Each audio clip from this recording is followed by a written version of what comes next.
Welcome to Easy Treatment Healthcare Private Limited, your bridge to global healthcare. At Easy Treatment, our mission is to be your preferred healthcare partner, providing personalized and comprehensive medical assistance to patients worldwide.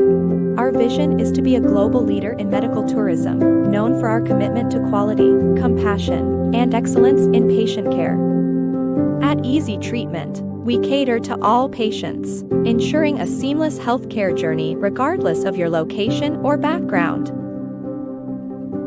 Start with a simple inquiry. Contact. Visit our website for an initial consultation, where we'll understand your medical needs, preferences, and budget. We conduct a thorough assessment of your condition, discuss available options, and assist in scheduling appointments with top-notch healthcare providers in Hyderabad. Our dedicated team will accompany you to hospital visits, ensuring smooth communication with healthcare professionals. We provide continuous support throughout your treatment, from follow-ups to medication assistance. Even after your treatment, we're with you every step of the way. From post-treatment care to coordination of follow-up appointments, we've got you covered. Our comprehensive services include medical tourism, free medical assistance, appointment scheduling, medication and investigation support, second opinion services, and budget-friendly hospital selection. Our exclusive services includes organ transplant, joint replacement, robotic surgeries, neurosurgeries, heart and cancer treatments. For our NRI patients with parents in India, we go the extra mile. We support in carrying them to the hospital and ensure their safe return home. We welcome your loved ones with open arms, offering arrival support, airport transfers, and initial orientation. Experience hassle-free healthcare with Easy Treatment Healthcare Private Limited. Your journey to wellness begins with us. Contact us today at. Good afternoon, all. I am Karishma. Welcome you on behalf of Easy Treatment Healthcare. Today, we are hosting a webinar on understanding urinary frequency and infection as a part of our Ask the Doc series. As ED Treatment Healthcare, we provide expert medical guidance, personalized support, free monthly webinars, and a convenient Ask Questions platform to help you make informed healthcare decisions. Our goal is to offer compassionate support, quick doctor access, and complete care throughout your treatment journey. Welcome you and thank you for joining us. We are delighted to welcome Dr. B. Harsha, a highly respected urologist in Hyderabad, to lead this webinar. With 13 years of dedicated experience, Dr. Harsha specializes in the treatment of kidney stones, prostate issue, urinary system cancer, men's sexual health, laparoscopic urology, as well as a female and pediatric urology. He truly cares about giving the best treatment and sharing his knowledge. You will all have the opportunity can ask your question after the presentation. It is a terrific opportunity to learn from an expert because Dr. Harsha will provide detailed and useful responses. So stay with us all today till the webinar end. We all have also some exclusive offer for you for the attendee. Okay, then it's time to start. Please, doctor, you can continue further.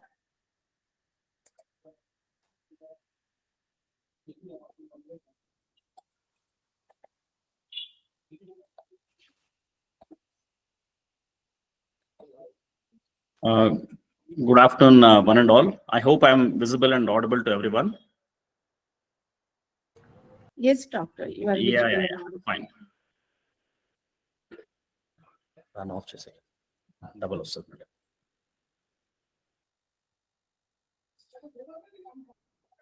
It is enough?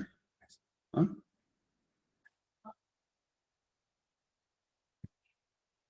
Okay, so I'm Dr. Harsha. I'm a consultant urologist and andrologist. I am basically from Hyderabad and I work at Kim Sunshine Hospital, Begumpet. I also do my andrology practice at Mamta Fertility Hospital, Maridpalli in Hyderabad, and I also have a clinic at Hyderabad. So I was given an option to talk about the most common and the most burning problem in all segments of population in urology. So when we discussed, I thought chronic UTI or urinary complaints basically is the topic which we need to talk about, because it is something which people don't like to share, or especially elderly people, postmenopausal women and elderly men who have urinary complaints. They think it's a normal thing once they get old. Okay, like urgency of urination, frequency of urination, leaking urine, waking up multiple times in the night to urinate and all. So they think it's normal because my sister had it, my brother had it, my colleague has it, so even I'm now having it, so it's not a big deal. So that's what they believe, but it's not so, because the implications of urinary problems are many. I'll give you one small example. The most common reason for hip fractures and the most common reason for head injuries in elderly patients is their need to wake up to urinate at night. And I'm not kidding, most of these patients, they just go to washroom to urinate and then they have a fall or a trip and they sustain these injuries. So these injuries to be prevented, for that you need to prevent these urinary complaints, or you need to address the reasons for these complaints. So what are the objectives of today's talk? What is urinary frequency and what is the health? What is its impact on health? Identify the usual risk factors for urinary frequency or urgency and urinary tract infections. And what are the common symptoms that the patients need to be aware of, and when do they need to meet a urologist? And what are the basic tests that they can get done before reaching out to a urologist, or what are the basic tests which are usually needed to address a proper issue? Okay, and explain the treatment options, both medical, surgical, and some preventive measures. Preventive measures in the form of lifestyle management, and just bust some myths and misconceptions about this UTI or any urinary complaints. And finally, you will all have the opportunity to ask some questions to which I'll be ready to answer. So what is urinary frequency? Before going to what is urinary frequency, let me tell you, chronic UTI. Chronic is long lasting. UTI is urinary tract infection. So patients who have long lasting urinary infections, the most common complaint with which they come to the attention of a urologist is frequency. Frequency is the need to urinate multiple times. And the usual frequency of urination in a healthy man or a woman is around 6 to 8 per day. That means as long as they are up and awake from morning 6, let us take morning 6 or 7 in the morning to night 10 or 11, he or she should be urinating between 6 to 8. So 8 times a day is also not a very big frequency. And when the patient, when the person is asleep, a man or a woman, he or she should not wake up, or should only wake up once to urinate. That's the normal nighttime frequency. So 0 to 1 in the night and 6 to 8 in the day is the normal urinary frequency. So what is abnormal frequency? When the need to urinate is increased, often disrupting daily life and sleep. Just imagine you are a software employee, you are presenting a topic, and you are rushing to washroom every 15 minutes. People get pissed off. They say, what's this man doing here? I mean, if he has a problem, he should address it before coming to present his topic. Okay, it is impacting your day-to-day activities. It is impacting your presence in a meeting or somewhere else. It is hampering with your sleep. And what happens when your sleep is disturbed? Your next day is also gone. Okay, so the impact on quality of life impedes social interactions, work, and relationships, etc. So what is the prevalence? Here it says almost 30% of adults. I would say it's even more. Most of my OPD, my medical OPD, I'm a urologist, so I'm a physician and a surgeon both. So my medical OPD is mostly constituted by urinary frequency, both in young and adults. So what are the symptoms of urinary frequency? Like I said, symptom itself is frequency. Okay, but apart from that, what else do you experience? What is it that does a patient experience? Apart from frequency, the other most common complaint, which is usually accompanied with frequency, is urgency. The patient has a frequent urination. He or she also has an irresistible urge to urinate. What is normal capacity of the bladder? It's around 350 to 400. So when I say 350 to 400 ml in adult patient, till the bladder reaches that volume, the patient doesn't have any sense of urinary urination. And once he or she gets a sensation to urinate, he or she should be able to control it according to his will and wish. If there is no feasible environment in and around the person to urinate, he or she should be able to control it till he or she gets an opportunity. But in urgency, the patient cannot hold it. He or she has to rush to the washroom as soon as they get the sensation. So frequency is usually accompanied with urgency, irrespective of UTI. So the urgent and frequent need to urinate, especially at night, is the most common complaint. And why do you have this complaint most commonly at night? Just understand the basic physiology of human body. In the lying down position, when we are asleep, the blood supply to kidneys increases. So with more blood supply, more urine is produced. So with more urine, the bladder gets filled fast. So even if you are fully asleep, when the bladder is more than full, you don't get that as urgency or frequency to urinate at night, because the brain is inhibiting your bladder to rest. But in abnormal conditions where you have an infection or some other reason where your bladder is out of control or your bladder is infected, this inhibitory sensations or inhibitory signals are not received properly, or the bladder doesn't respond to brain's signals. So the patient starts getting these symptoms usually at night, which worsen with day. And then additional symptoms like pain, burning sensation, discomfort in the lower abdomen are all associated with UTI. Whether is recent onset, chronic is long lasting onset. So whether the patient has an acute UTI or a chronic UTI, the symptoms are almost the same. But it's chronic when the patient has symptoms for a very long time. And severity is mild, moderate, and severe, depending upon the effect of this has on your day-to-day activities. So first of all, you understand what is an infection. Not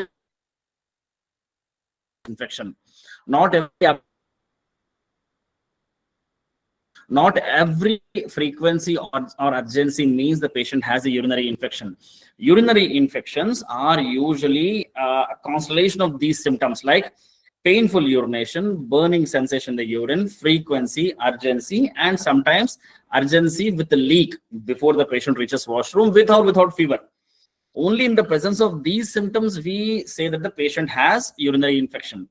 Mere urgency only, or only frequency, or only the need to wake up multiple times in the night doesn't mean that the patient has urinary infection. Only fever, the patient has no infection. I mean, we cannot say that the patient has urinary infection. Yes, foul smelling urine, urgency, frequency, burning sensation, lower abdominal pain, painful urination with fever, definitely infection. And not every urine culture positivity means the patient has infection. So just don't come with a urine culture positivity and say that, sir, I have infection, please treat me. Because asymptomatic bacteriuria and asymptomatic pyuria is a very common finding. So we need not treat a report. Especially I say this to every patient of mine in the OPD, that I'm treating you, I'm not treating the report. So unless your symptoms corroborate with the urine culture routine examination report, I'm not treating you, because I don't want to give you any unnecessary medication. So before going for treatment or before reaching out to the urologist or whoever the physician you are meeting, understand your symptoms first and understand the disease first. So what are the infections? Usually we come across bacterial infections. Okay, viral infections leading to UTI, very rare, unless the patient is immunocompromised or he has recently undergone some transplant surgery needing immunosuppression, or the patient is a case of some bone marrow transplant or HIV. We rarely get any viral infections in the urine. Usually the infections in urine are all bacterial. So what are the reasons for urinary infections? Like I said, these are the symptoms, but what are the reasons? The most important reason is dehydration and poor hygiene. Let me tell you one basic point. Urinary infections are more common in females than males. Okay, and these infections become more pronounced and more frequent when the woman reaches the age of menopause, because there are two reasons. First of all, urethra, or the tube which carries the urine from bladder to exterior, in females is very short. It's only 4 or 5 centimeters, whereas in men it's very long. around 25 to 30 centimeters. So and moreover, the path or the urethra in females is in a straight line. So the females are the exposure to external environment and the infectious sources, though it is same for men and women, females are more affected because of the inherent anatomy of urethra. Number one. Number two, in women, urinary opening, anal opening, and vagina are all in close proximity. So they always have a risk of cross contamination. And especially when women reaches menopause or women who are beyond the age of menopause, because of low estrogen, their vagina becomes dry and their propensity to get infections increases. And apart from that, the hygiene is very poor. Of course, they are prone to get infected. And moreover, we are living in a tropical country where we tend to get dehydrated very fast. The insensible fluid loss from our body is usually 700 to 900 ml in the form of sweat, in stools, and when we speak and all, we tend to lose a bit of fluid from the skin and other areas of the body. This insensible water loss becomes more in summers. So in summer, you need to hydrate more. And when I say more hydration, doesn't mean you need to have a 7 or 8 liters water per day. It just makes you rush to the washroom frequently. It adds to nothing. 2.5 to 3 liters per day is the usual intake, and depending upon your activities and depending upon what you do on a day-to-day basis. So keep yourself hydrated, maintain a good genital hygiene, and take care of other symptoms. So whenever you have any symptom of painful urination, burning sensation, foul smelling urine, or lower abdominal pain and fever, only then we call that you have an infection. So apart from urinary infection, where else do you see frequency of urination? Like I said, not every burning sensation means you have infection. Not every frequency means you have infection. Not every urgency means you have infection. But what are the common reasons which predispose a man to urinary infection? Diabetes. The most important reason and the most important cause which I see in my OPD as well. Diabetic patients are most vulnerable to get urinary infections. And let me tell you, if you are diabetic and if your sugars are not under control, a small urinary infection may become a life-threatening infection, because urinary infections are usually ascending. What do you mean by ascending infections? From the point of entry at the tip of the penis or the tip of the urinary urethra in females, it easily goes up to the kidney, because it's all a plumbing system right from the kidneys to the exterior. Kidneys have their ureters from which the urine is drained to bladder, from bladder to the exterior through urethra. So in diabetics, if their sugars are not under control, the infections become life-threatening. So diabetes, then urinary stones in the kidney or in the bladder or in the ureter, wherever they are, if they're reasonably big, and if they are not treated, just because you don't have pain, it doesn't mean you don't have to get treated. Remember, urinary stones and urinary problems are usually silent. They are silent killers. Not every patient has a problem which corroborates with his symptoms. Most of the patients who have urinary stones are silent. Those stones may not manifest. So don't believe and don't think that you don't have a problem. And enlarged prostate in men. This is one more myth. Does every enlarged prostate need to be treated? No. Prostate is a gland present only in men, which enlarges with age. So in patients, it enlarges to a bit. In some patients, it enlarges very, very much. But irrespective of the size of the prostate, your symptoms may vary. So a patient with 70 or 80 grams prostate may not have any symptoms. At the same time, a patient with 40 or 45 grams of prostate may have severe symptoms, leading to surgery also. So enlarged prostate leading to urinary complaints, yes, it can lead to urinary infection. Then other causes like low fluid intake, okay, then your lifestyle and unhygienic conditions, they all may also lead to urinary infections. So what are the behavioral causes that lead to urinary frequency? A myth you may carry that, yes, I need to have a lot of fluid. Yes, a lot of fluid intake leads to urinary frequency, as simple as that.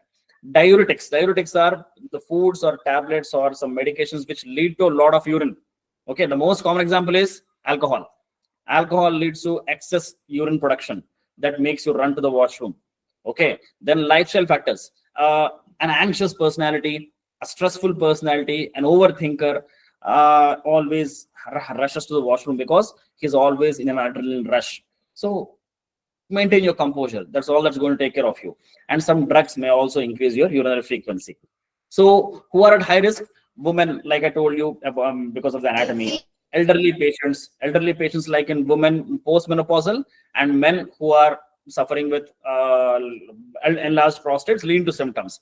And other health conditions like diabetes, obesity, chronic kidney disease, patients who have recently undergone a transplant leading to immunosuppression, and HIV patients, and other patients who tuberculosis patients and patients whose immunity is already compromised, they are all at a higher risk of getting UTIs.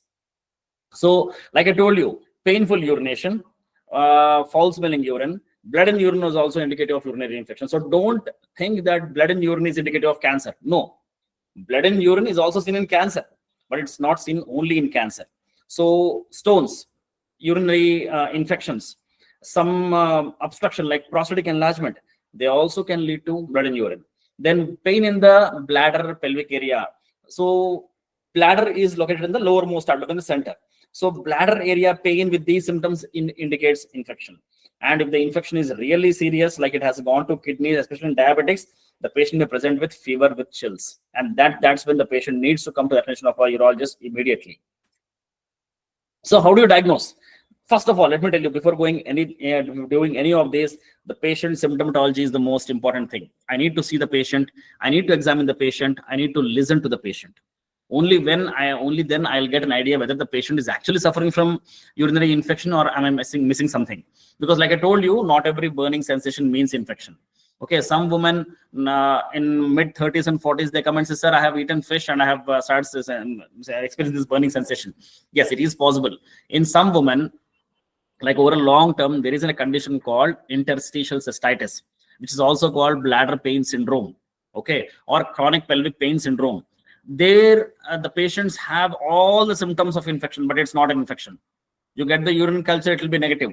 Or the urine culture is positive, you have given them the antibiotics for 2 weeks, 6 weeks, 3 months, they're not settling. There, the reason is actually not infection. There, the lining of the bladder or the urethra or the ureter is actually breached because of some inherent inflammatory process, because of which they have these complaints. There, the treatment is different. So unless we see the patient, unless we talk to the patient, we cannot come to a conclusion whether the patient has infection or some rare condition like interstitial cystitis. So apart from taking a detailed history and examining the patient, and when we examine the patient, especially a male patient, the most important thing which I look for is, number one, whether the foreskin goes back easily or not. The foreskin, penile foreskin, if it goes back easily, that means there is no obstruction at the level of the tip of the penis. Because patients that don't even know that the foreskin is closed, the opening of the urinary system to the exterior is actually completely closed. They're having a difficulty in emptying their bladder, because of which they have these symptoms. They fail to realize that. Only when we examine, we come to a conclusion that yes, the patient has something called phimosis or balanoposthitis. So examination of foreskin and examination of prostate by a rectal examination. These two are most important. Once I take a detailed history, seek into the symptomatology, lifestyle, examine the patient, only then I go for the test based on my basic diagnosis. So the usual examination, which usual investigation I advise is an ultrasound. The first and foremost thing I advise is ultrasound, because as a urologist, my role is to find out any structural or anatomical or any treatable surgical reasons. Because if the ultrasound scan is normal, the patient has simple UTI, I need not worry much about it. I need not do anything to relieve it on a long term or take care of it on a long term. Because a patient who has a stone in ureter or a stone in the urethra, stones in the kidneys, no matter how many antibiotics or how many medications you give, the patient will never get relieved unless this structural defect or this stone is taken care of. Number two, a patient has a very big prostate, like 100-gram prostate. He is holding almost 70-80% of urine in the bladder. He's not able to empty his bladder. This guy will definitely have UTI, will definitely have infections leading to kidney problems. His creatinine will also be very high. And unless I treat the basic reason, basic cause of this problem, there is no point of giving him an antibiotic. I give you a simple example, which I quote to every patient of mine. A patient of malaria has fever. We should not treat fever only. Give him paracetamol, he'll be relieved for 6 hours. 6 hours later, he will have fever with chills. Treat malaria as well. Similarly, a patient of chronic UTI or any acute UTI or patients of any urological complaint, when he comes to you, don't treat the complaint only. Treat the reason for that complaint. And the most common reasons which we see in men are, one is phimosis, non-retractile prepuce. Number two, a stone somewhere in the kidneys, ureter, bladder, anywhere. Number three, an enlarged prostate. Number four, tumors also. So we need to take care of that. So how do I get an idea about that? Unless I get an ultrasound, I would never be able to find out. And based on ultrasound, if needed, I'll go for a CT scan. Apart from that, I ask the patient how many cups of tea or coffee you take, because tea and coffee, they irritate your bladder. They trigger overactivity. I'll give you one example. When I was in Jipmer doing my final year, the secretary of Pondicherry government, I mean, he was the secretary to Chief Minister of Pondicherry. He came to me and he said, sir, I urinate like 7 to 8 times in the night and 15-20 times in the day. My day in the secretariat is disturbed and I'm facing a lot of problem. After doing every possible test, we did something called a bladder diary. In bladder diary, we ask the patient to put a note of how many times does he urinate in a day and in the night. And whenever he urinates, does he have any leak? Is it accompanied by any sense of urgency or frequency? And whenever he is urinating, how much is the volume of urine he is urinating? And lastly, last but not the least, what is the fluid he takes in the morning? Like, what are all the fluids he takes? Water, tea, coffee, milk, alcohol, whatever it is. Surprisingly, the gentleman's bladder diary has 9 cups of coffee in a day. Okay, then I thought, okay, let me take a chance because he's been evaluated. I mean, see, he's a VIP case. We have to evaluate him completely. CT scan, everything was done. Then I discussed with my consultant. I said, okay, sir, can you bring down the frequency of your coffee to like twice or thrice a day? The moment he did that, a month later, he says, and he comes and he says, sir, my nighttime frequency has now come down to 2 and daytime frequency is like 6 to 8. That's the kind of difference your lifestyle itself can make. So not every patient of these complaints actually needs a surgery or a medical management. Your lifestyle management also makes a lot of difference. So apart from this, we also go for a routine blood urine examination and if needed, a culture. So when do we do a cystoscopy? So what is cystoscopy first? Cystoscopy is visualizing your bladder with a light and a camera. So do we need it in every case of a UTI? Absolutely not. 95% of the patients of UTI, I never ever advise a cystoscopy. I don't even remember like last time when I have advised a patient cystoscopy for a case of UTI when there is no problem as such. See, what is the essential purpose of cystoscopy? To look for the urethra and bladder for any tumors or any obstruction and to treat them. Just because the patient has symptoms and he is not relieved, I don't go for a cystoscopy. But yes, definitely the patient is not relieved with medications even on long-term basis, because we sometimes give patients antibiotics for 3 months. Even after 3 months, the patient is not relieved. CT scan is normal. Everything is normal. RGU, like urethral anatomy, everything is normal. Then we may have to do cystoscopy to see if the imaging is missing anything. Okay, so only in those cases. And if it is needed, it's a daycare procedure. It's a small procedure done under mild anesthesia or sedation, and the patient can go home on the same day with low or no risk of any complications, but it is reserved only for unresponsive cases. So apart from these complaints which I have told you in UTI, where else are these complaints seen? Like I told you, interstitial cystitis or bladder pain syndrome is another menacing problem which I come across almost on a day-to-day basis in my OPD, especially in middle-aged women and in postmenopausal women. The other thing is, which is very common, is overactive bladder. Overactive bladder, let me tell you, it's as common as any BPH-related problem in elderly men. What is overactive bladder? Like the name indicates, the bladder is overactive. So what is the normal active bladder? The bladder should be able to store at least 350 to 400 ml of urine. It should be able to signal you only when the bladder is really full, and it should be controllable till you have a feasible environment or a conducive environment to go and urinate. But in overactive bladder, the bladder doesn't behave the way you need to. I mean, it doesn't respond to the signals of the brain. It doesn't keep you still and sit till you want to wait. It keeps you rush to the washroom, irrespective of whether you need it or not. And in overactivity, the patients who don't take consultation at the earliest, they end up leaking the urine to the extent that they need to wear diapers. Initially, it starts as drops, dribbling of urine, only 2 or 3 drops before they reach the washroom. But as the disease progresses, they end up in a situation where they need to wear diapers. They stop sitting on the sofa.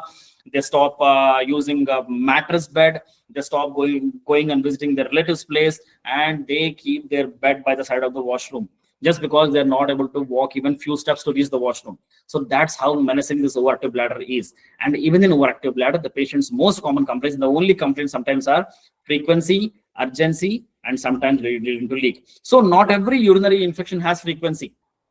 Even diabetes has urinary frequency when it is uncontrolled, because diabetes is a state of polyuria, okay, and polydipsia. Polydipsia is the patient has a constant urge to drink water. When you're constantly drinking water, he's constantly urinating. Over and above that, glucose, when it is in excess in the blood, it's also secreted into the urine. Like how you switch on the switch of overhead tank motor, okay, you forget to switch it off, the water overflows. Similarly, in diabetics, when the sugar is in excess, the sugar overflows into the urine. This sugar also leads to polyuria, frequency of urination. So people also, they tend to stay home, or they tend to meet only their physician or diabetologist when they have this frequency, thinking that because I have diabetes, I have this frequency. No, that's not the only reason. Yes, in diabetes, you have the problem of frequency, but that's not the only reason. The other reason where you have frequency is prostatic issue. Your prostate is enlarged, okay, and your bladder is not emptying, and your bladder is always full. It's waking you up multiple times during night.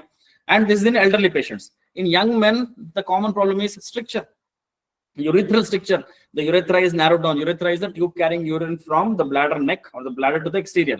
The tube is narrowed. Same problem. The urine is not getting emptied. Bladder is almost always full, and you have a overflow leak. And then overactive bladder. So all these complaints also lead to urinary frequency, urgency, and leak. So what are the treatment options? So before I embark onto treatment, once again, I would like to reiterate the fact that your lifestyle is most important. Like I have been speaking about lifestyle in almost all my interviews, almost every time, knowingly or unknowingly, because it's most important. What is lifestyle? It's not some rocket science.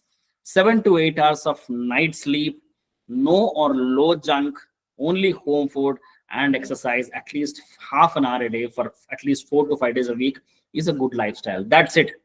But this has become a rocket science. People are barely able to sleep in the nights because of your profession, or because of your habits, or because of your lifestyle. They're not able to sleep in the night. A day sleep is not a compensation for a night sleep.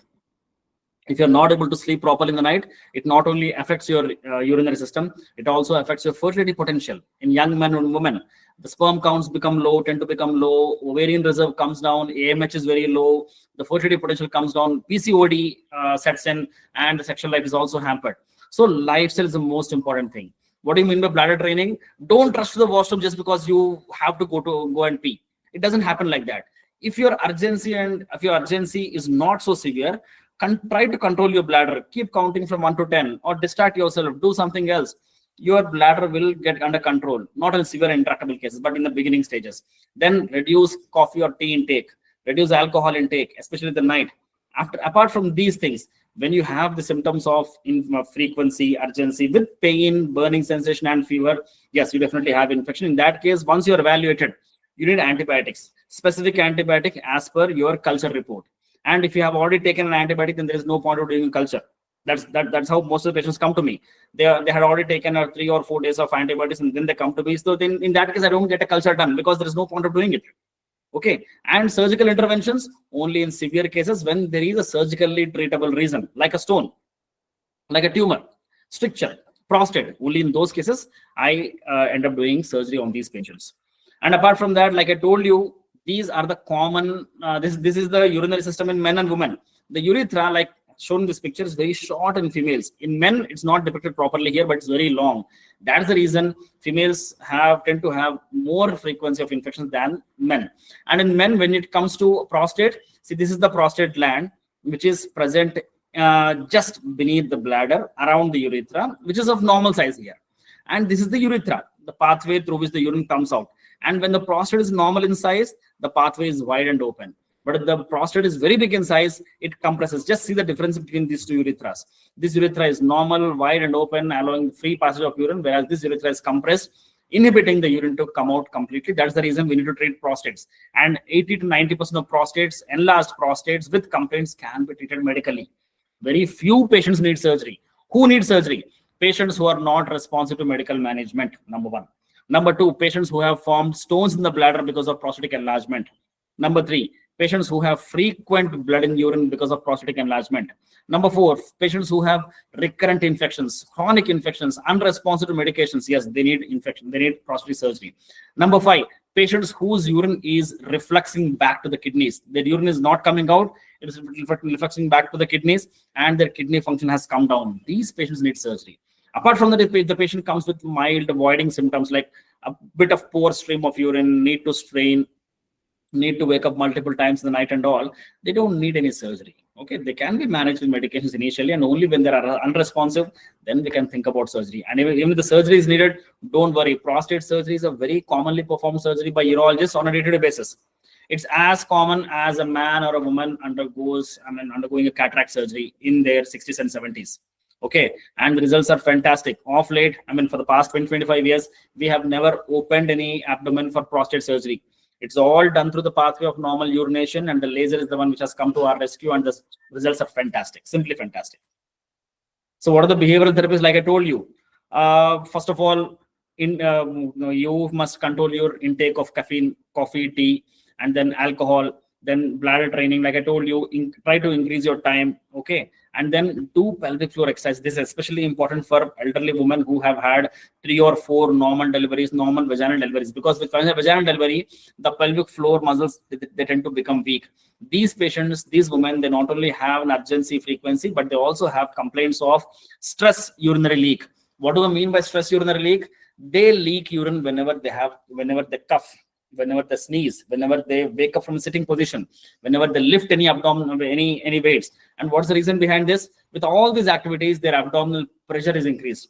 With increased abdominal pressure added to a weak pelvic floor, the bladder starts leaking urine.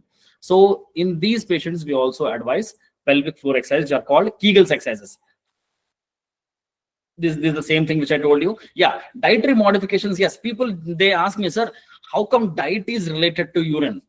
Definitely it's related. See, diet is related to your bowel habits. It is explainable. But how is diet related to urination? There are certain foods or components in your food which irritate bladder, like spicy foods, acidic foods, caffeine, tea, then alcohol. I'll be repeating the same things. They all can lead to urgency, frequency, overactive bladder and all. And especially, like you might have heard about IBS, irritable bowel syndrome. Okay, it's a lifestyle disease.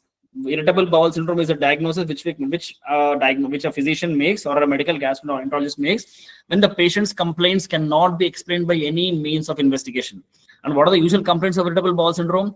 Unexplained abdominal pain with altering periods of constipation or loose stools or something like that. Okay, similar complaints in bladder are like interstitial cystitis, bladder pain syndrome, or overactive bladder. So one of the reasons for these complaints is lifestyle. The other reasons being your food intake. Till then, till 45 years of life, you might never have had any triggering reason by eating a fish or some spicy food. But this may start now. So whenever you feel like today's fish or some brinjal or some other thing has triggered your overactivity, just make a note of it.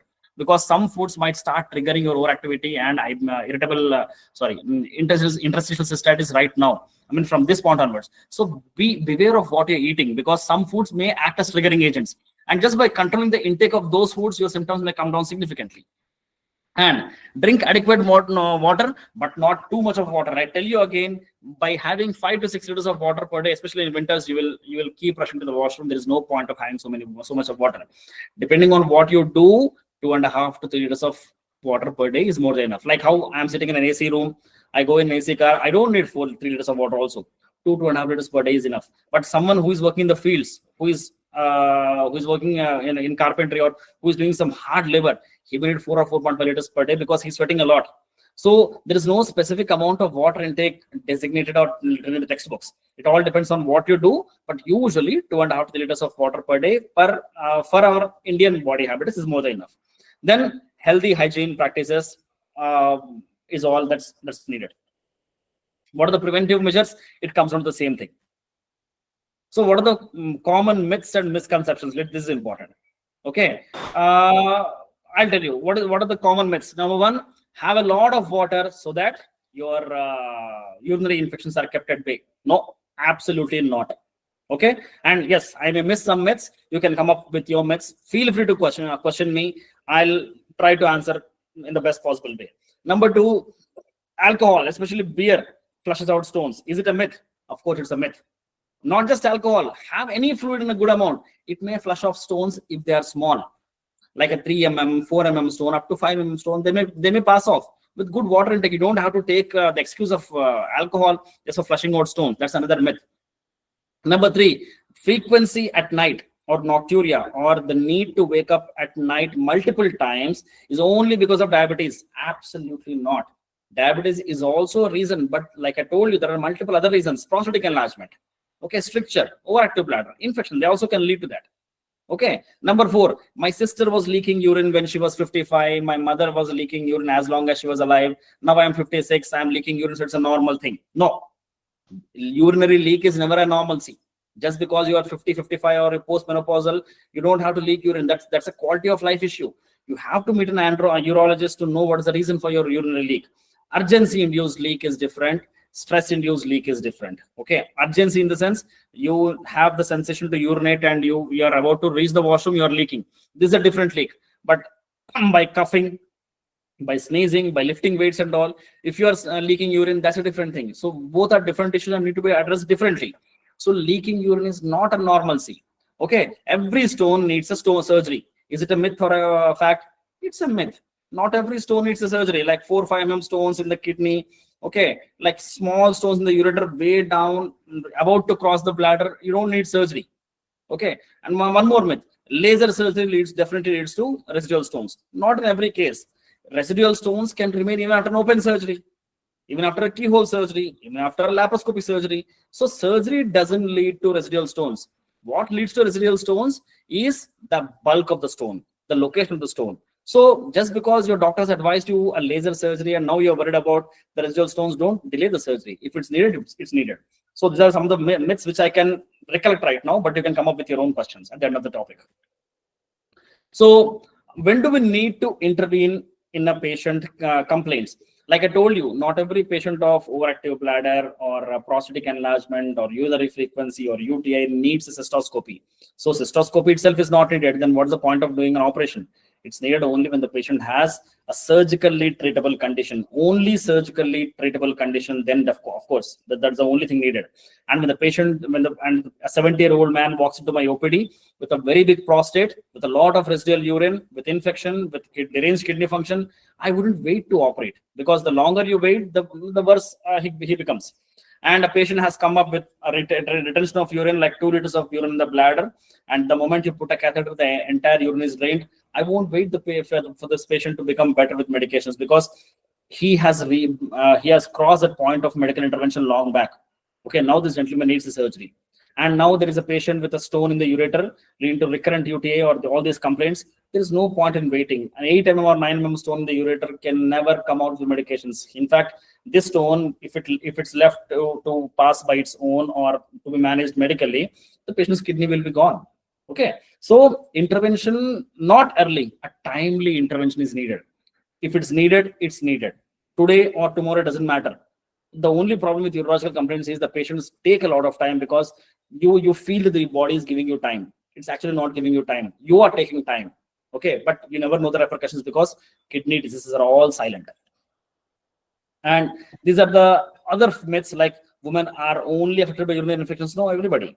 Drinking less water, no. Antibiotics always cure urinary frequency, no, because they're always not needed in urinary frequency, because urinary frequency is not the complaint of only infection. It's in multiple other conditions as well. Now I think I'm done with this. So you're all free to answer raise your questions, and I'll be ready to answer your questions and all in the best form.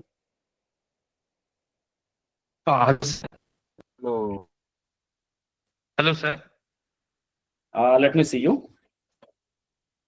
Hello, sir. Who is this? Naresh. Yeah. Tell me. Yeah. Naresh. Sir, I undergone laser BNA surgery. Okay. Even though, can I talk in Telugu? Yeah, absolutely. Go ahead. నాకు laser BNA surgery జరిగింది sir. Okay. చేసినా కూడా ఏం మార్పు లేదు sir. నాకు like తిన్న తర్వాత యూరిన్ వస్తే, స్నానం చేస్తే యూరిన్ వస్తే, పడుకుంటే యూరిన్ వస్తే, లైక్ నా లైఫ్ స్టైల్ మొత్తాన్ని స్పాయిల్ చేస్తుంది sir. Asian institute of nephrology and యూరాలజీలో చేపించుకున్నాను సార్ సర్జరీ. సర్జరీ చేపించుకున్న ఏం మార్పు లేదు సార్. తింటే ప్యాస్ వస్తాయి, పడుకుంటే ప్యాస్ వస్తాయి, స్నానం చేస్తే వస్తాయి. ఆ వాటర్ తాగితే వస్తే ఇంకా లైక్ సూసైడ్ చేసుకోవాలనిపిస్తుంది సార్. అసలు ఏం చేయాలి సార్? లేదు, ఫస్ట్ ఆఫ్ ఆల్ మీకు బిఎన్ఐ ఎందుకు జరిగింది అనే దాని మీద మనకి క్లారిటీ రావాలి. బిఎన్ఐ అంటే బ్లాడర్ నెక్ ఇన్సిషన్. అది మనం ఎప్పుడు చేస్తాము? మీ బ్లాడర్ నుంచి యూరిన్ బయటికి సరిగ్గా రాకుండా అది మొత్తం బ్లాక్ అయిపోతే మనం అప్పుడు చేస్తాం ఆ సర్జరీ. అది ఓకే. సో మీకు సర్జరీకి ముందు మీ ఫ్లో తక్కువ ఉండిందా? యూరిన్ ఫ్లో తక్కువ ఉండిందా మీద ఏమన్నా? ఆ ఫ్లో కూడా చాలా వీక్ గానే ఉంటుంది సార్. అది కాదు అంటే మీకు యూజువల్ గా మనం బిఎన్ఐ చేసే ఎందుకోసం అంటే యూరిన్ బ్లాడర్ నుంచి యూరిన్ బయటికి రాకుండా అది లోపల నిలిచిపోవడము, దానివల్ల ఇన్ఫెక్షన్స్ రావడము, సన్నగా యూరిన్ రావడము, దీనివల్ల కిడ్నీల మీద ప్రభావం పడడం జరిగితే కనుక మనం అప్పుడు ఆపరేషన్ చేస్తాం. ఓకే. సో ఈ కంప్లైంట్స్ కోసం చేశారా, లేకపోతే ఇప్పుడు మీరు చెప్తున్న కంప్లైంట్స్ కోసమే చేశారా సర్జరీ? మీకు నాకు ఫ్రీక్వెన్సీ ఉంటుంది సార్. ప్లస్ అంటే అపోలో డాక్టరు అది దాని పేరేంటి? నరేష్ గారు చెప్పండి సార్. నాకు మీ కంప్లైంట్ అర్థమైంది. ఇప్పుడున్న మీ కంప్లైంట్ ఏంటంటే ఫ్రీక్వెన్సీ ఎక్కువ ఉంది, అర్జెన్సీ ఎక్కువ ఉంది, చీటికి మాటికి గురించి వెళ్ళాల్సి వస్తుంది. సో అదే సార్, మనం ఒక్కసారి అల్ట్రాసౌండ్ చేసి మీ బ్లాడర్ కెపాసిటీ ఎంత ఉంది, దాంట్లో యూరిన్ ఎంత మిగిలిపోతుంది నాకు వివరాలు మనం చూడాలి ఒకసారి. అవి చూస్తే నేను మీకు ఏమైనా అడ్వైస్ ఇవ్వగలను. అట్ ద సేమ్ టైం ఒకసారి మిమ్మల్ని నేను ఎగ్జామిన్ చేయాలి కూడా. సో మీకు వీలైతే పిచ్చెక్కుతుంది సార్ అసలు. లైక్ సార్ తిన్న తర్వాత కూడా యూరిన్ ఎందుకు వస్తుంది సార్? నాకు దానికి సంబంధం లేదు, తినడానికి దానికి సంబంధం లేదు. బట్ మీ కంప్లైంట్స్ కి మనం చేసుకోవాల్సిన టెస్ట్ ఒకసారి చూసి, అల్ట్రాసౌండ్ చూసి దాన్ని బట్టి మనం ప్రొసీడ్ అవుదాం. మీకు వీలుంటే కనుక ఒకసారి క్లినిక్కి రండి. బట్ బిఎన్ఐ చేసినాక సిమ్టమ్స్ రావు. బేసికల్లీ బిఎన్ఐకి దీనికి సంబంధం లేదు. బిఎన్ఐ చేయడానికి ఇండికేషన్ వేరే ఉంటుంది. ఓకే. మీరు ఒకసారి మీరు ఒకసారి మా టీంతో కాంటాక్ట్ అవ్వండి, అపాయింట్మెంట్ తీసుకోండి. మనం విడిగా ఒకసారి దీని గురించి మనం కొద్దిగా ప్రొలాంగ్ గా మాట్లాడదాం మనం. ఓకేనా? ఎందుకంటే వేరే వాళ్ళు వెయిట్ చేస్తున్నాం కదా మళ్ళీ మనం. ఓకే సరేనండి సార్. రైట్ అండి. Yeah next. Hello. Good afternoon. Yeah Harish గారా? అవును సార్, హరీష్. చెప్పండి. సార్ యాక్చువల్ గా నాకు బ్లాడర్ అవుట్లెట్ అబ్స్ట్రక్షన్ అని రిపోర్ట్స్ వచ్చినాయి సార్. ఓకే. అయితే దీనివల్ల కొన్ని పిల్లలు పుట్టే అవకాశం లేకపోవడం అవన్నీ ఉంటాయని చెప్పారు. అది నిజమేనా సార్? లేదండి, ఇప్పుడు దానికి సంబంధం లేదు. బ్లాడర్ అవుట్లెట్ అబ్స్ట్రక్షన్ అంటే బ్లాడర్ నుంచి యూరిన్ సరిగ్గా రావట్లేదు. ఓకే. బట్ సెమెన్ బయటకు వచ్చే పాత్వే కూడా బ్లాక్ అయిందా అనే విషయం నేను మీ రిపోర్ట్స్ ని కానీ మిమ్మల్ని కానీ చూసి చెప్పగలను. ఓకే. బట్ రెండింటికి సంబంధం లేదు. దీని వల్ల వస్తున్న గ్యారంటీ కూడా లేదు. ఓకే. అంటే నేను విజయవాడలో చూపించాను సార్. ఓకే. అంటే నేను ఇంకా అన్మ్యారీడ్. ఓకే. ఈ సర్జరీకి వెళ్దామని చూసాను. అంటే నాకు కూడా ఫ్రీక్వెన్సీ బాగా వస్తుంది, లేట్ నైట్ లేవాల్సి వస్తుంది. ఓకే. అప్పుడప్పుడు బ్యాక్ కూడా వెళ్తున్నట్టున్నాయి కిడ్నీకి. అక్కడ అబ్డామన్ లో కూడా పెయిన్ వస్తుంది అప్పుడప్పుడు. అయితే మరి పైకి కిడ్నీకి యూరిన్ రిఫ్లెక్స్ అవుతుందేమో. ఒకసారి మనం మీ టెస్ట్ లో చూడాలి సార్. మనం రీసెంట్ గా సిటీ స్కాన్ చేయించాను సార్. అదే అర్థమైంది. సిటీ స్కాన్ లో తెలుస్తుంది. సిటీ స్కాన్ తెలుస్తుంది. అవసరం పడితే మనకి ఎంసీయూ కూడా చేయాల్సి వస్తుంది. ఎంసీయూ టెస్ట్ కూడా చేయాల్సి వస్తుంది. ఆర్జీయూ చేశారు సార్. ఆర్జీయూ బాగానే ఉందన్నారు. అదే అంటే నాకు యూరోడైనమిక్స్ కూడా చేశారు. అయితే మీ యూరోడైనమిక్స్ రిపోర్ట్ చూడాలి సార్. నేను మీ అవుట్లెట్ అబ్స్ట్రక్షన్ అంటే కనుక ప్రాబ్లమ్ మీకు బ్లాడర్ నెక్ సర్జరీ గానీ చేయాల్సిన అవసరం పడితే కనుక will have to do it. Okay, and you can consider that surgery by talking to our team. Okay. Hyderabad sir. నేను హైదరాబాద్ లో ఉంటాను. బట్ మా టీం వాళ్ళతో మీరు కాంటాక్ట్ అవ్వండి. ఈజీ ట్రీట్మెంట్ వాళ్ళతో. They will schedule my appointment. Okay. Right అండి. అంటే యాక్చువల్గా సార్ కొంచెం లేట్ అయిన ప్రాబ్లం ఉండదా సార్ మనకి? ఇంకా లేట్ చేయకండి సార్, మీరు ఆల్రెడీ సఫర్ అవుతున్నారు. So don't delay any further. Dolly ji, बोलिए sir. Dolly ji, yeah, you are visible. Yeah, बोलिए.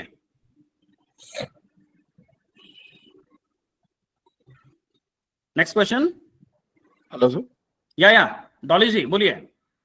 Sir, my name is Krant Kumar sir. Krant Kumar గారా చెప్పండి. యూరిన్ ఇన్ఫెక్షన్ వచ్చేసి 3 years నుంచి ఉంటుంది సార్. 3 years. ఇది 3rd year run అవుతుంది. Okay.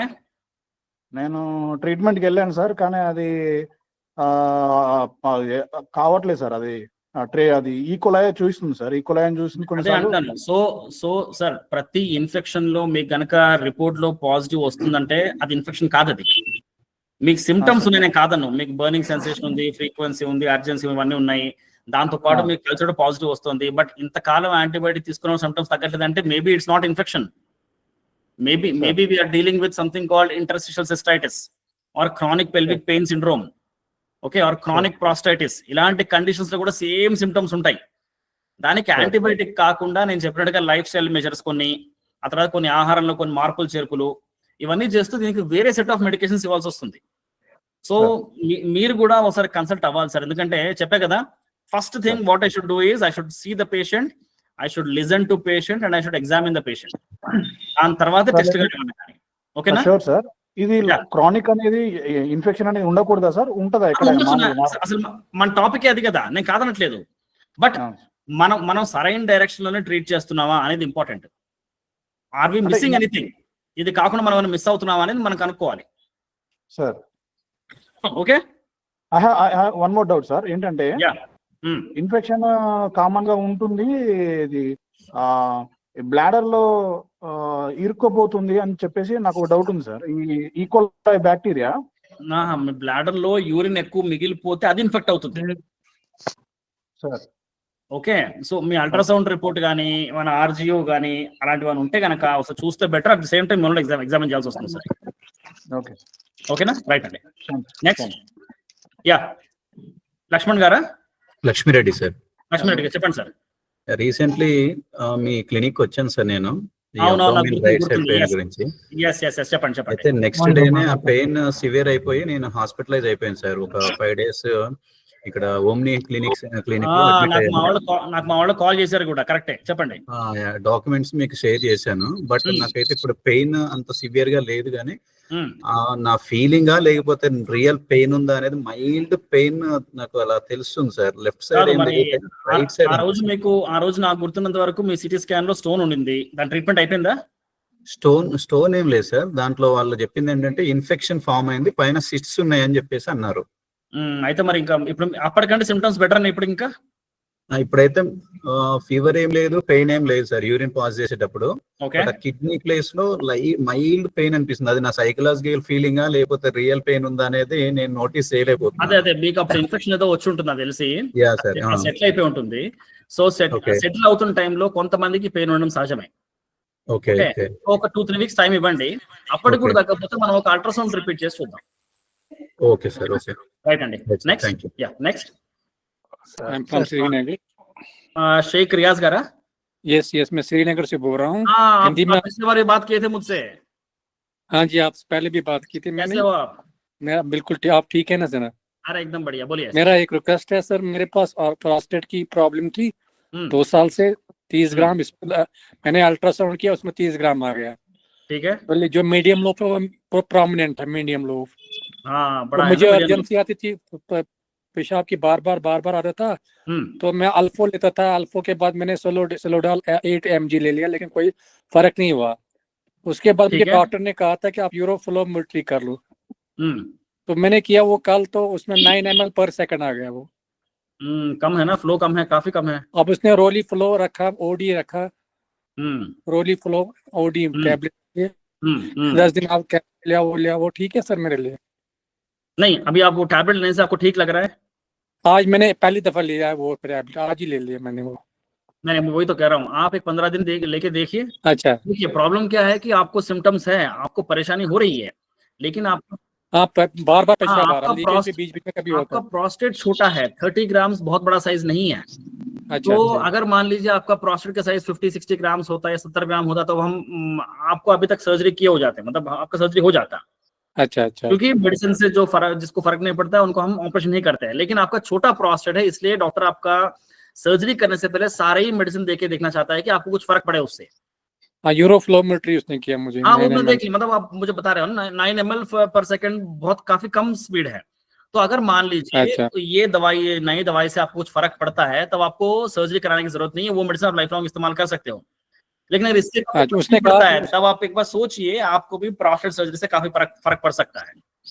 अच्छा. तो उसने ये भी कहा कि अगर आप इससे फर्क नहीं पड़ेगी तो आपको हम कोई दूरबीन ले लेंगे, उससे थोड़ा हम देखेंगे क्या प्रॉब्लम है.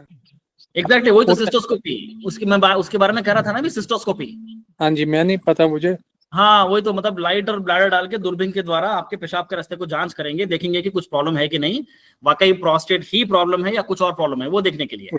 ठीक है, उसने बोला कि जब ये इससे फर्क नहीं पड़ता, आप करना पड़ेगा ये। हाँ हाँ हाँ, वो अगर अगर नहीं पड़ता तो करवा लीजिए, कोई बात नहीं। ठीक है sir, thank you sir very much. Right right. Doctor ఎవరు గారు సార్?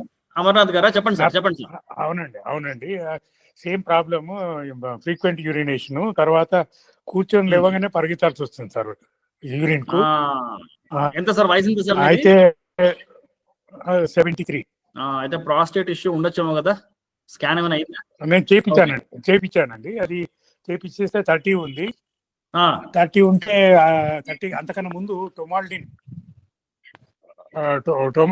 టామ్డోసిన్ వాడుతున్నాను. అది కాకుండా ఇప్పుడు మీర్పేగ్ S50 వాడమంటున్నారు, అది వాడమంటారా ఇంకా లేకపోతే? వాడండి వాడండి, మంచి మంచి మంచి మెడిసిన్, అది మంచి మెడిసిన్, వాడండి పర్లేదు.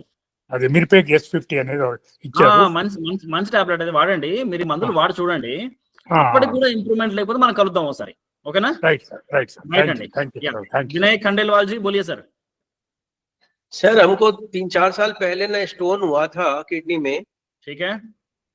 तो स्टार्टिंग में तो 7 mm का था, तो दवाई के माध्यम से निकल गया.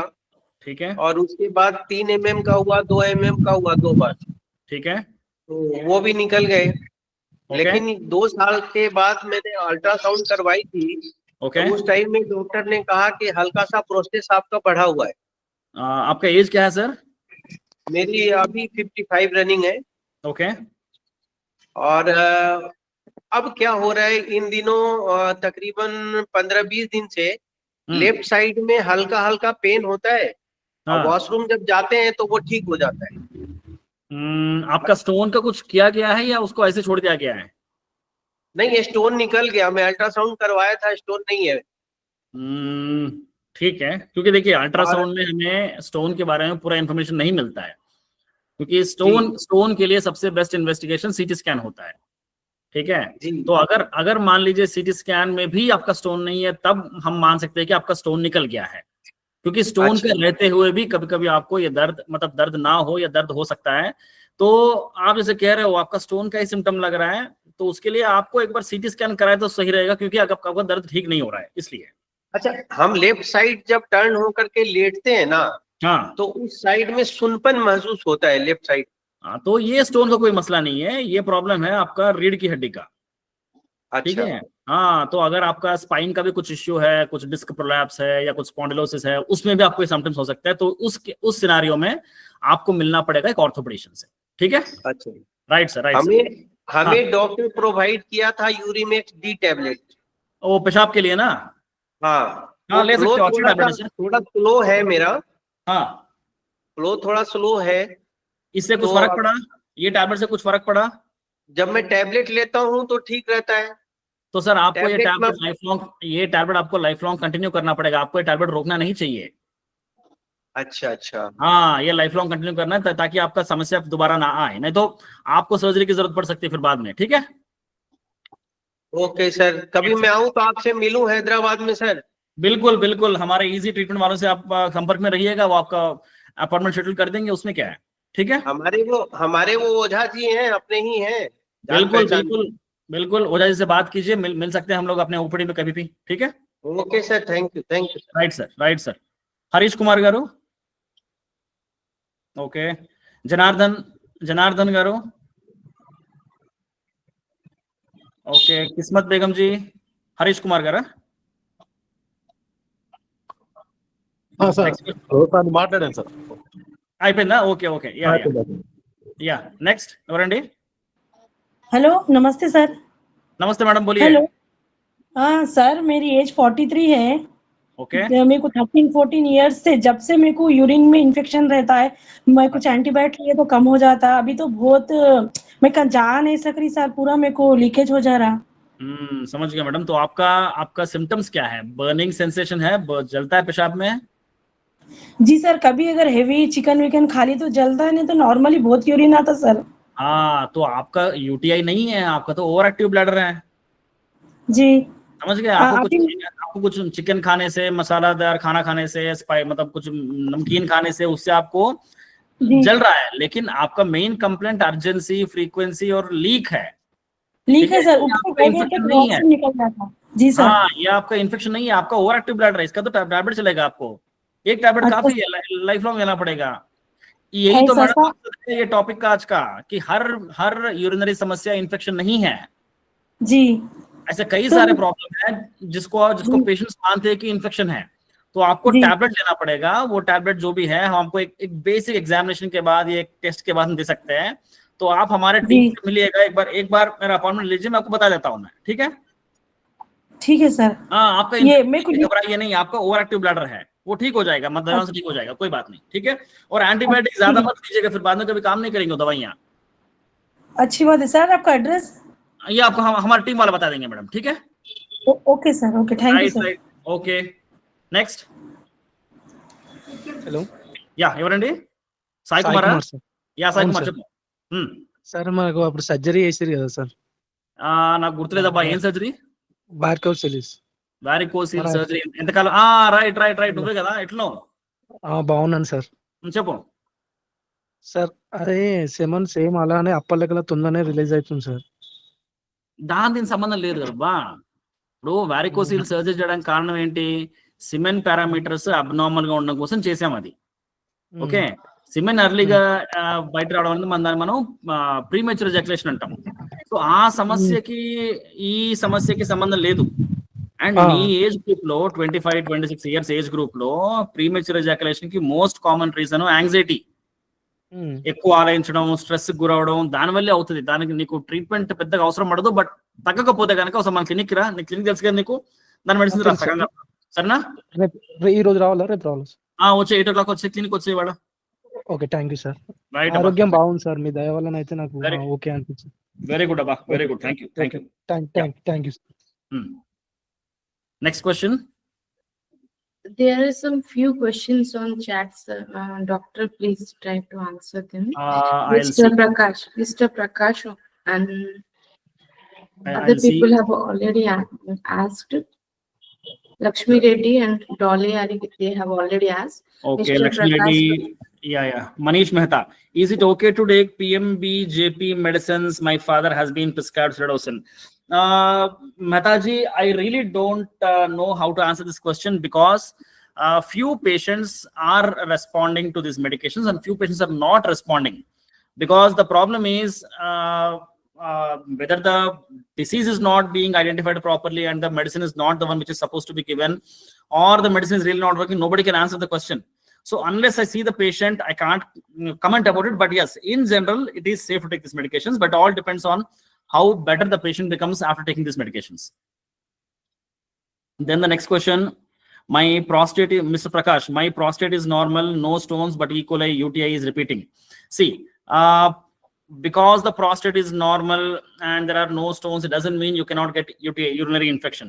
You may have urinary infection for some other reasons also.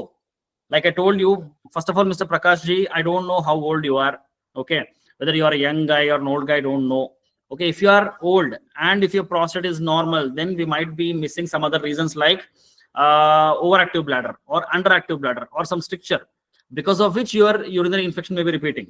Okay, at the same time, like I told you in my previous topic, not every complaint of urine is related to urinary infection.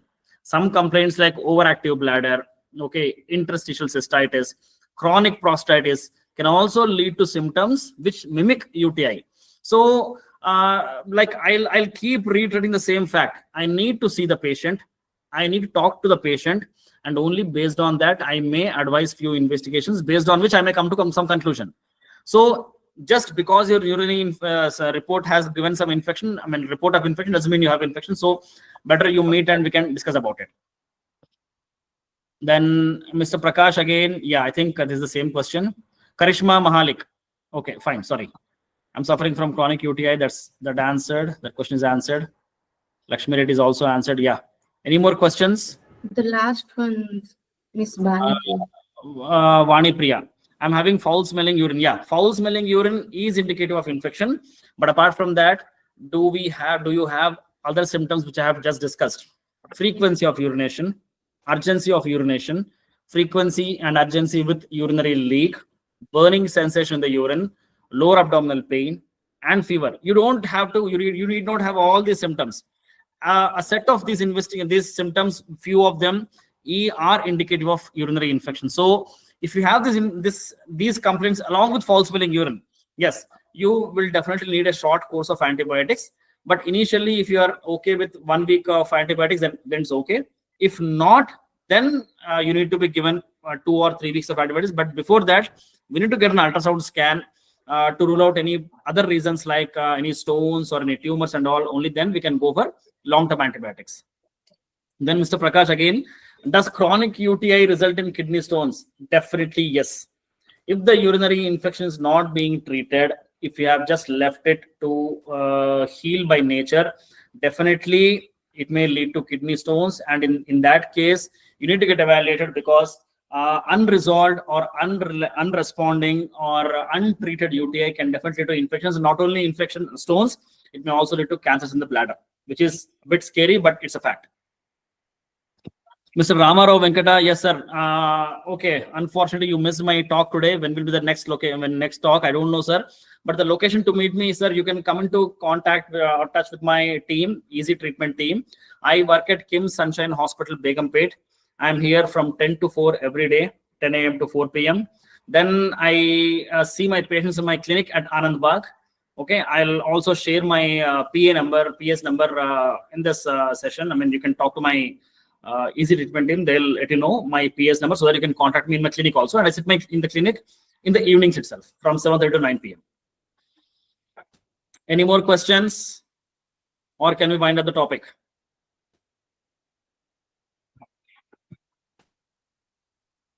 One or two people are Hello, sir. raising hands. Karishma ji, yes, yes.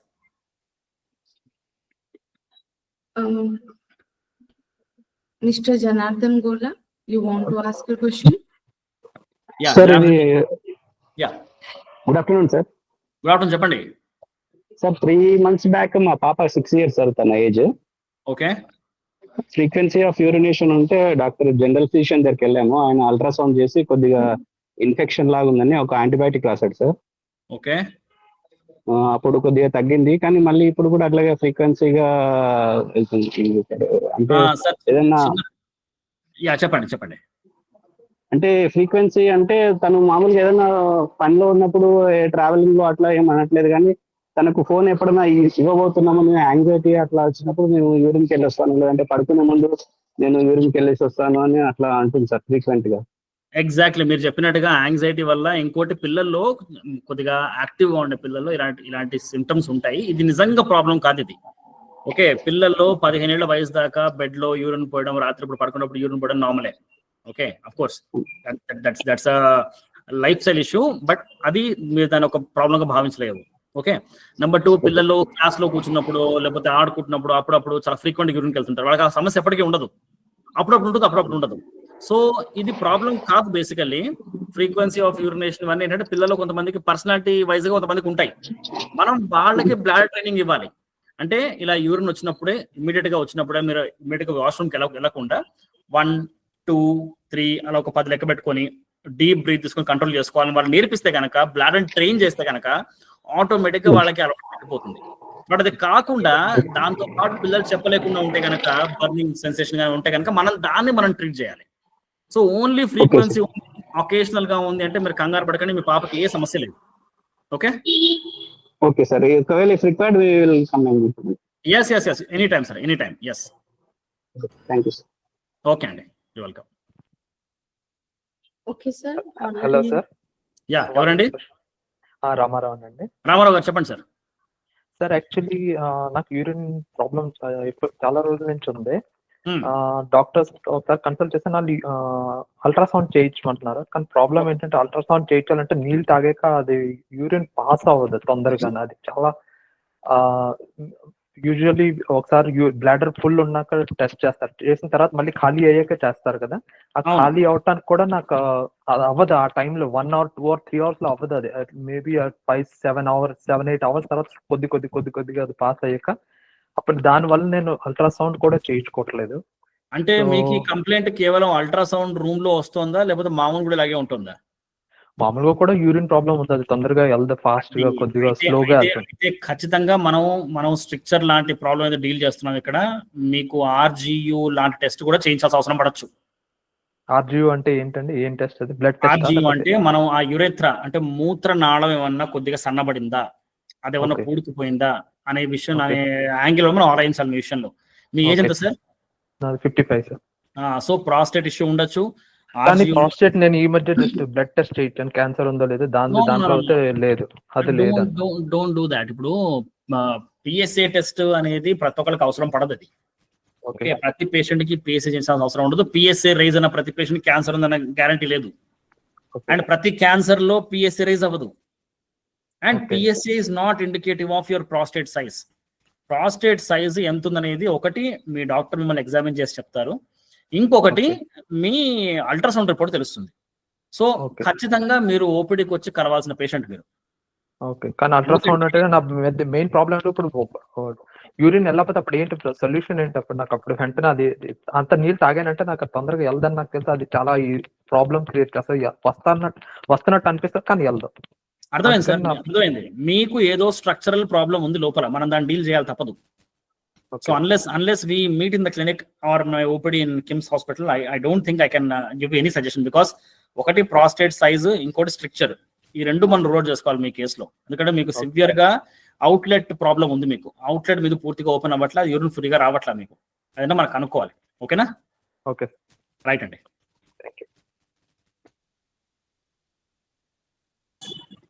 Karishmaji, I think we're all done. So can we wind up the session?